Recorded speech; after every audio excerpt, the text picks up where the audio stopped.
તો અમદાવાદના યુનિવર્સિટી વિસ્તારમાં એક પ્રજ્ઞાચક્ષુને માર મારવાના કેસમાં પીએસઆઈ સોનલ રાઠોડ સસ્પેન્ડ કરાયા છે। આ મામલે રોષ વધ્યા બાદ પીડિતાના પાર્લર પર જઈને પણ યુનિવર્સિટી તપાસ કરી હતી। યુનિવર્સિટી પોલીસના પીઆઈ ફરિયાદ દેવા પ્રજ્ઞાચક્ષુના ઘરે ગયા હતા। ફરિયાદીને પોલીસ સ્ટેશન આવીને ફરિયાદ આપવાનું કહેતા પીડિત પોલીસ સ્ટેશન આવ્યા હતા અને પોતાની આપવીતી વર્ણવી મીડિયાનો આભાર પણ માન્યો હતો।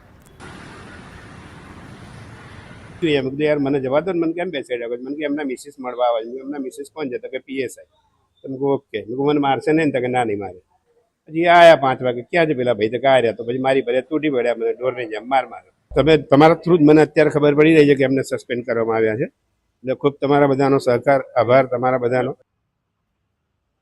અને આ પીએસઆઈ જે છે એ ચાંગોદર પોલીસ સ્ટેશનના અમદાવાદ ગ્રામ્ય જિલ્લા દળમાં ફરજ બજાવતા હોય જે પોતાની ફરજ દરમિયાન કોઈપણ પ્રકારના સક્ષમ કે નિયંત્રણ અધિકારીની પૂર્વ મંજૂરી મેળવ્યા વગર ફરજનું સ્થળ છોડી અને ગુજરાત યુનિવર્સિટી પોલીસ સ્ટેશને આવી અને આ પ્રજ્ઞાચક્ષુ વ્યક્તિ સાથે બિનસંવેદનશીલ કામ કરેલું હોય અને એમને ગેરવર્તણૂક આચરેલ સંબંધનો એમના વિરુદ્ધ ખાતાકીય રીતે પગલાં લેવા માટે ગુજરાત યુનિવર્સિટીના પોલીસ ઇન્સ્પેક્ટર દ્વારા પોલીસ અધિક્ષકને સત્વરે રિપોર્ટ કરેલો હતો।